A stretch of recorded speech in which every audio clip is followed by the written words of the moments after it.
So I'll wait 2 more minutes and then we'll start the class.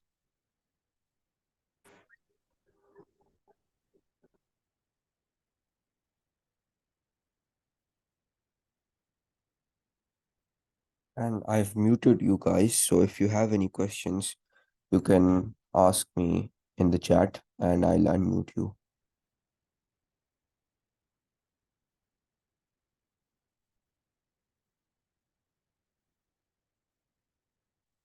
All right, so this chapter is lattice energy, and today we're doing A2 chemistry or the second year chemistry.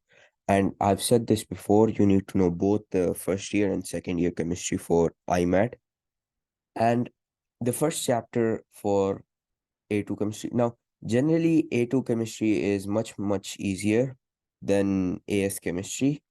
I'll explain why, but this chapter, the first chapter, is called Lattice and Energy. Now, this is not a very popular chapter in the imat exam. You won't find a lot of questions from lattice energy because this chapter is heavily based on maths.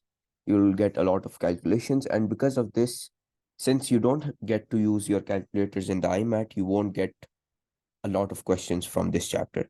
But uh, you can't hear my voice. Can someone,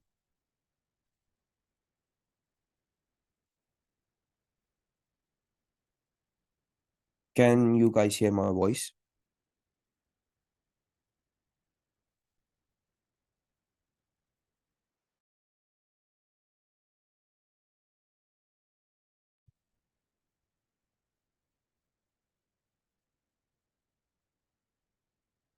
Okay, all right. So, this chapter is lattice energy, and they won't ask you a lot of calculation stuff, but you still need to know the the theory behind this chapter, and a few questions will usually pop up in some years. So let's start with the lattice energy. Now, before I start, remember that breaking bonds. So when a bond breaks,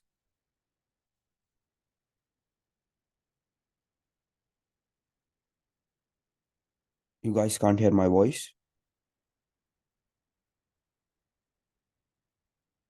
If you can hear my voice, please write yes in the chat.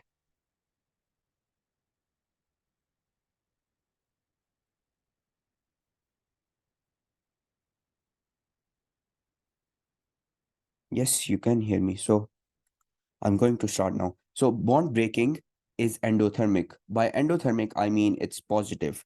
And what is endothermic? Endothermic is when you get heat from the surroundings. So this bond will get heat from the surroundings and it will break, and it's endothermic and it's also positive. But bond formation, when two bonds come together and they form, it's called exothermic. And exothermic is, remember, negative. And why is and exothermic is when the bonds form and heat is released to the surroundings. So exothermic is heat released, endothermic is heat gained by the surrounding.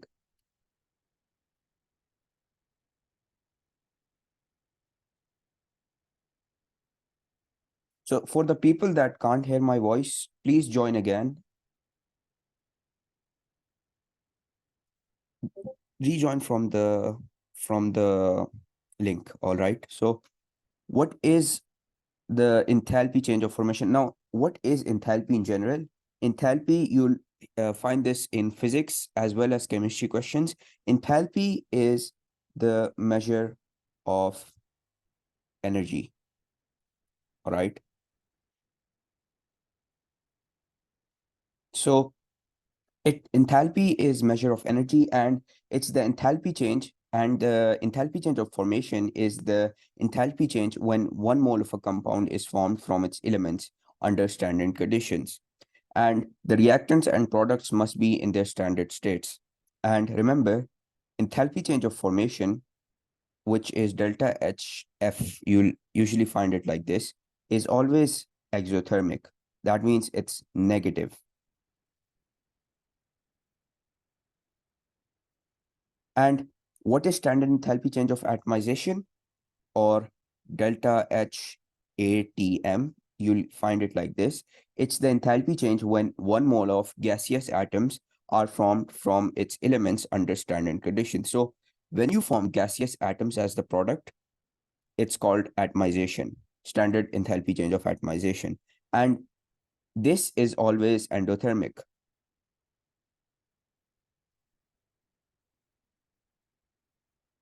So now I explained what ionization energy is yesterday, but let's do it again. It's the energy needed to remove 1 electron from each atom in 1 mole of atom in the gaseous state. So when 1 mole of electron is removed, right? When let's say that aluminum becomes aluminum plus 1, it will lose 1 electron, and that's called the first ionization energy. The second ionization energy would be aluminum plus 1 becoming aluminum plus 2, and you remove 1 electron as well. So this is called the first and the second ionization energy, and it's endothermic.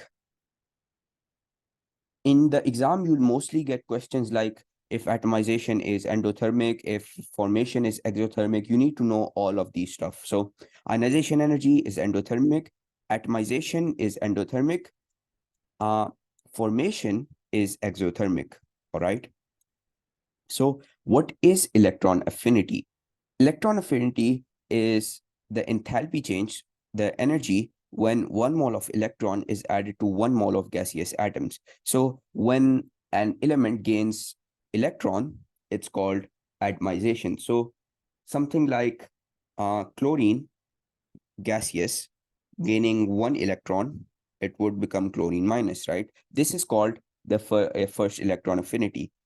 And the first electron affinity, when chlorine gains 1 electron, this is always exothermic. The first electron affinity is exothermic, the second electron affinity, and the third, and basically after the first electron affinity, it's going to be endothermic.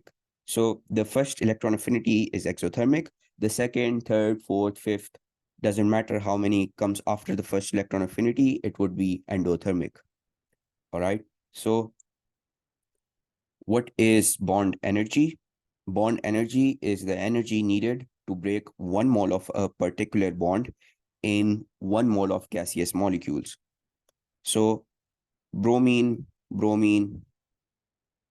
molecule breaking up, when this bond breaks up because it's gaseous, it's called bond energy. And the energy released would be called bond energy. You don't need to know if this is exothermic or endothermic. Now, making positive ions is ionization energy. Why is that? Because ionization energy is releasing of electrons. So as I explained, aluminum becoming aluminum plus 1, this is positive ion. This is a positive ion because you're releasing 1 electron. And making negative ions is electron affinity, because electron affinity is when you gain 1 electron. So basically, chlorine gaining 1 electron to become chlorine minus. This is a negative ion. And we call negative ions as anions and positive ions as cations. So positive ions, ionization energy, negative ions are electron affinity. All right, so now comes the main topic for this chapter, which is lattice energy. Lattice energy is the enthalpy change. So the symbol is delta H lattice. It's like this. It's the enthalpy change when 1 mole of an ionic compound is formed from its gaseous ions. So when gaseous ions becomes solid compound, that's called lattice energy. And it's always exothermic. Now, what are the factors that affect lattice energy? It's the size of the ions. So as the size of ion increases, delta H lattice becomes less exothermic. So it will be less negative.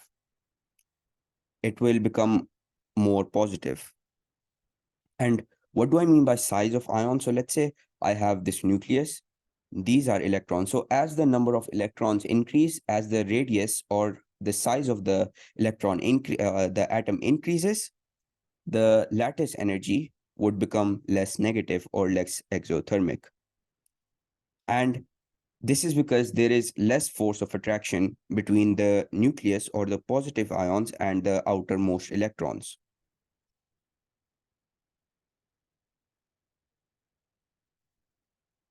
And Sagar, I for the past 2 days, I've discussed biology and chemistry chapter one, both for the first year A levels. And the first year biology class is on my YouTube channel. So the next thing that's affecting lattice energy is called the charge of the ion. As you increase the charge, as the charge increases, delta H becomes more exothermic as there are more force of attraction. So as this nucleus becomes more concentrated with protons, right? So as the nuclear charge increases, the attraction between electrons and the nucleus would increase as well. So this would increase, therefore, the lattice energy would become more exothermic or more negative. And delta H becomes more exothermic, more negative when the ion size is small. So when I have two ions, right? Let's say this is ion A and let's say this is ion B, right? Now, which one would be more exothermic? You tell me. Which one will have a more negative lattice energy? It's the ion A because it has a smaller radius or a smaller size. And when you have high charge of ions, so let's say this was the bigger ion, but it had a lot of charge in the nucleus. So if the charge is greater, then the delta H lattice would be more exothermic.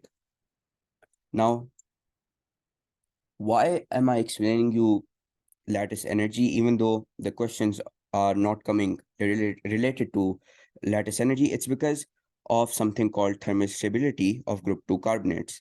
Now, group 2 carbonates and nitrates, right? These are group 2 carbonates and these are group 2 nitrates. So basically MgCO3, MgNO3 in bracket and you write 2. These are nitrates and carbonates. Now this is going down the group, and going down the group, the thermal stability of group 2 nitrates and carbonates would increase. And you will, and the because it's the thermal stability is increasing, you will need a higher temperature to decompose the nitrates and carbonates. So they won't decompose easily. And going down the group, the ionic radius would also increase because you will gain more electrons as you go down the group. And the charge density would decrease. What is charge density? Charge density is basically the charge of the nucleus compared to the size of the nucleus. So as you go down the group, the the ion becomes larger, so it increases in size, but the charge density is not increasing as much. So charge density would decrease, therefore, as you go down the group. And you will have more difficulty to distort the large CO3 2 minus and NO3 minus anion. So these anions would be more difficult to distort, or this is also known as polarization of an ion. And polarization is when the high charge density cation, so cation is this right here, these group 2 elements are the cations, and the high charge density of cations uh, pulls the electron cloud of the larger anion towards itself. So this Mg cloud would pull the CO3 minus anion towards itself. And after this, the compounds become more difficult to decompose. So for the exam, what you need to know is down the group, thermal stability of group 2 carbonates and nitrates it increases. Why does it increase? Because the ionic radius increases, charge density decreases, and the polarization of the anion, the polarizing power of the anion decreases as well. So this is why thermal stability increases. Now, there are three different enthalpies I want you guys to focus on, because this will lead to a bigger concept later in the class. So what is delta H solution or enthalpy change of solution? It is when an ionic solid becomes an aqueous ion, right? So delta H hydration is when gaseous ions becomes aqueous ions. So I'm going from a gas to aqueous ions. And delta H lattice is when you go from gaseous ions to ionic solid. So basically gas to solid. Now, why am I explaining this? Because of group 2, the solubility of sulfates and hydroxides. This concept, the solubility of sulfates and hydroxides, is very important because these are the types of questions you will be asked in the exam. So the trends in solubility of group 2 sulfates and hydroxides, they'll ask you the trend, they'll give you different options, and you'll have to explain why the solubility of it is decreasing. So down group 2, solubility of group 2 sulfates decreases. And why is that? Because down the group, the delta H solution, right? Delta H solution, what is delta H solution? It's when ionic solid becomes aqueous ion. So basically, for example, NaCl solid becoming Na plus aqueous plus chlorine minus ion. And this is aqueous. So this is an example of delta H solution. Now, when down the group, the solubility of both group 2, down the group, the solubility of group 2 sulfates decreases. Why is that? Because it's related to delta H solution. Now, if delta H solution is exothermic, right? If it's exothermic, meaning it's negative, then there would be high solubility. So solubility would increase when the delta H solution is becoming negative or exothermic. But it would decrease, or the solubility becomes low, when delta H solution is endothermic or it's positive. All right. Now, for group 2 sulfates, down the group, meaning magnesium, calcium, and then barium. So down the group, the sulfates solubility decreases. Why is that? Well, because down the group 2 sulfates, the delta H hydration and delta H lattice would decrease. For these compounds, the sulfates, the hydration and delta H lattice would decrease. Now, what does this cause? This causes the delta H solution to become more endothermic. So the delta H solution becomes positive. And when it becomes positive, the solubility, as I said, would become lower. So the solubility would decrease. And that's why the sulfate solubility decreases. So for the exam, you need to know this part right here, which says that delta H hydration and delta H lattice would decrease, but the decrease in delta H hydration is more rapid. So delta H hydration is greater than delta H lattice, therefore the solubility decreases, delta H solution becomes more endothermic. But for hydroxide, now let me give you an example. So let's say that this is a group 2 element, this is a group 2 sulfate, and its delta H solution is positive 100 kilojoules. Whereas, let's say there is another compound. Let's say this is compound number 2, and this compound has a delta H solution of negative 32 kilojoules. You tell me which one is more soluble. Is it compound 1 or compound 2?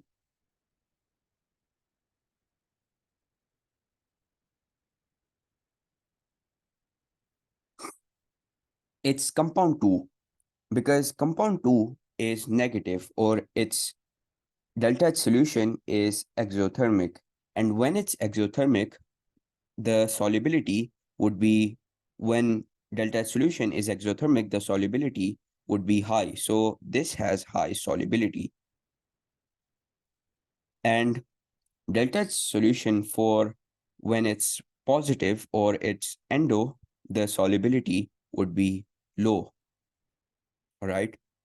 Now, now comes entropy. This is also, this is more popular in physics than chemistry, but the concept still is the same. So entropy is, the definition for entropy is the disorder of a system. So when a system is not oriented or it's in disorder, it's called entropy. Now, entropy is the highest in gases. So gases would have high entropy. And why is that? Because gases are the most disordered. Disordered, what I mean by disordered? Disordered means that the probability of it staying in one place is very low. So gases are free to move. So they'll move left, right, up, down. That's why it has a high entropy. Now, the lowest entropy is for solids, because solids have a fixed volume. So solids don't usually like to move a lot. Therefore, they are in order. So solids are in order. Therefore, they have low entropy, whereas gases have the highest entropy. Now, when you go from a solid to a liquid, you are when you go from a solid to liquid, you are increasing the entropy. Why is that? Because as you go from solid to liquid, right, you are increasing the disorder of a system. So the compound is no longer having a fixed volume, because liquids are somewhat able to move. They have a little space in them. So this causes the entropy to increase. And obviously, going from liquid to gas, the entropy would increase by a lot, because now the atoms are free to move. They will move everywhere. And because of this, gases have high entropy.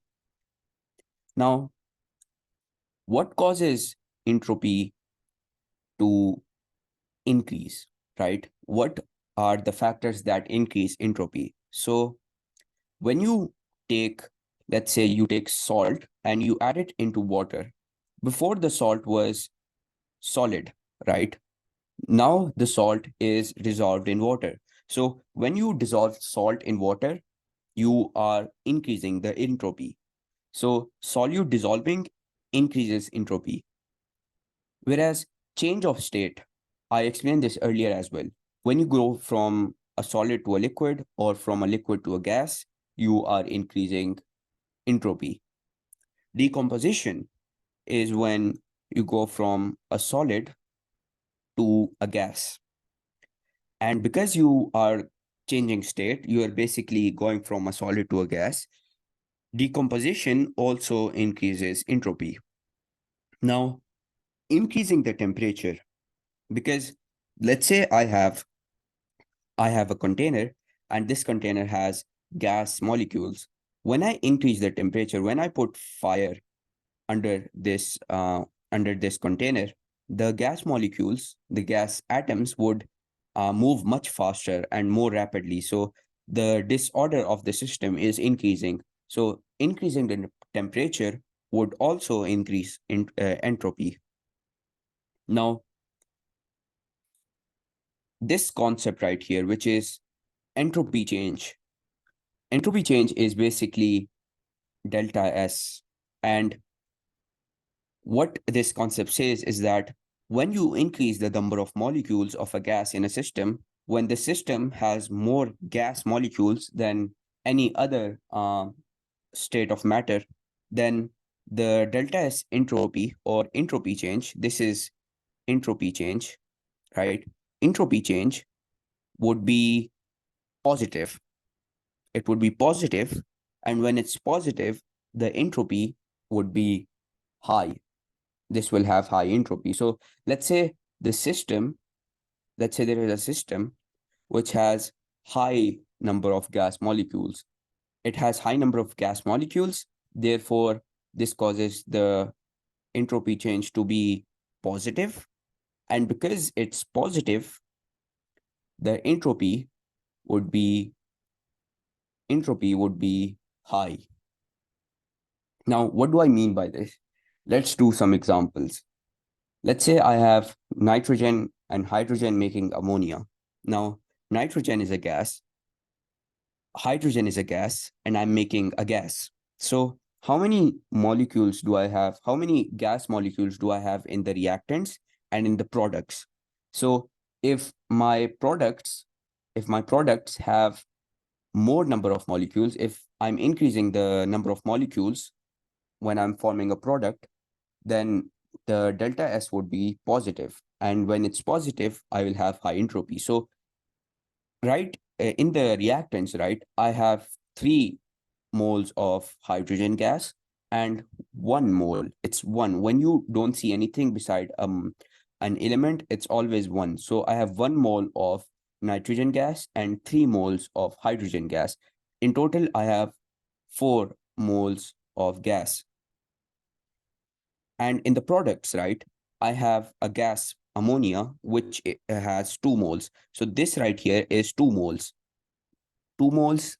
And since the reactants have 4 molecules and I'm decreasing the number of molecules of gas when I'm forming the product, my entropy would be low. So entropy here is decreasing. Why is it decreasing? Because the number of molecules going from reactants to products, my number of molecules are decreasing. I had 4 moles of gas in the reactants. Now I have 2 moles of gas in the in the products. So my entropy decreased. Now, in example number 2, right, I have one solid right here. I have 1 mole of solid in the reactants, and I'm forming 1 mole of solid. So 1 mole of solid and 1 mole of gas. This CO2 gas is 1 mole. And I have, in total, I have 1 mole of gas and 1 mole of solid in the products, whereas in the reactants, I have 1 mole of solid. So I'm forming a gas molecule in the product. And as I said, when you increase the number of molecules of gas, the entropy would increase as well. So in number 2, since I'm forming gaseous molecules as a product, my entropy is increasing. Now, example 3 is interesting because I have in total in the reactants, right, I have 2 moles of oxygen and 1 mole of CH4 gas. So in total, I have 3 moles of gas. In the product, right, I have a CO2 and 2 moles of H2O. So I have 1 mole of gas and 2 moles of liquid. Now, is entropy increasing or decreasing in example 3?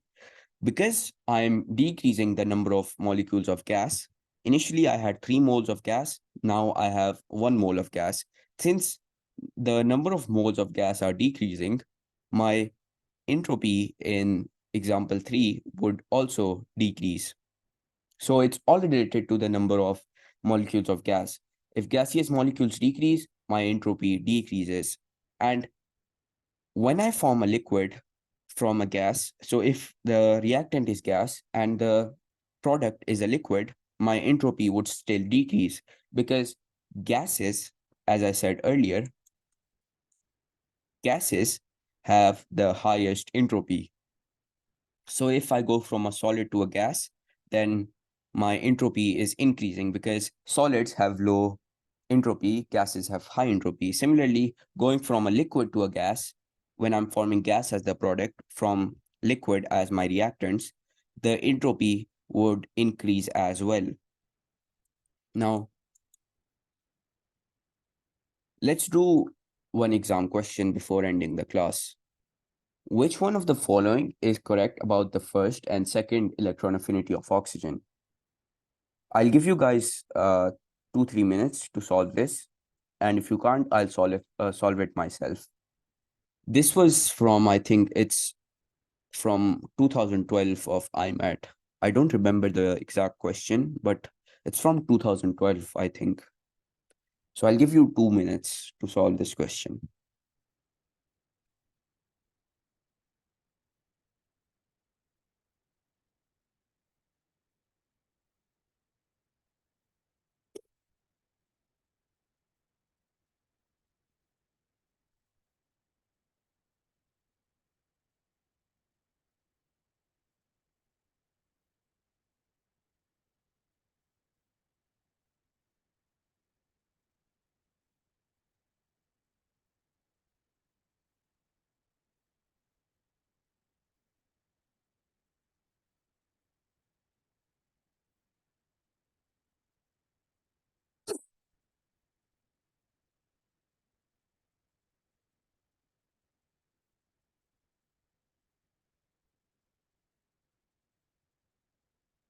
Sagar is saying A.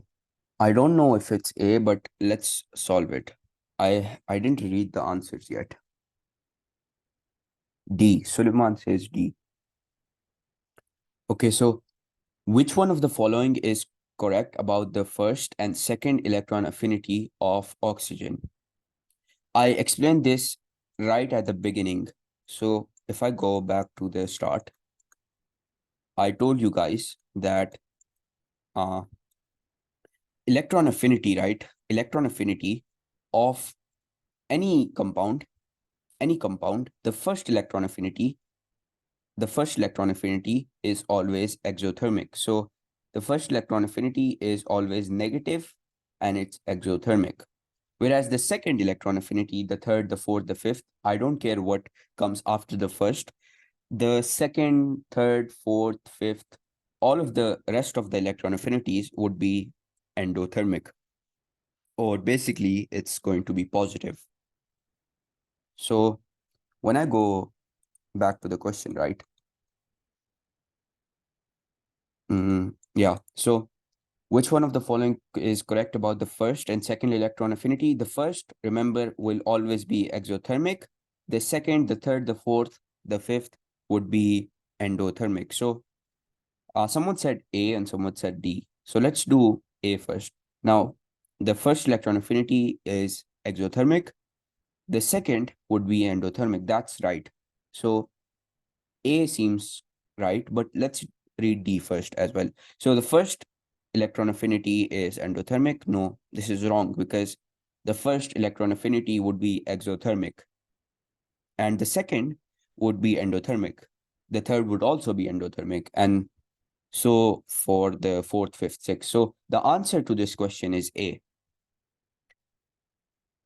And I think we've done everything. Yeah, this is basically chapter 1. As I said, chapter 1 is not very important because it has a lot of calculation, and calculation is not very popular in imat, especially for the chemistry part of the imat. Now, the uh, for chemistry, right, what does come a lot is organic. So the first and second year organic chemistry, right, is very important. So when I get to that, please focus on organic part a lot. Thank you everyone for joining. I hope I'll see you tomorrow. Goodbye.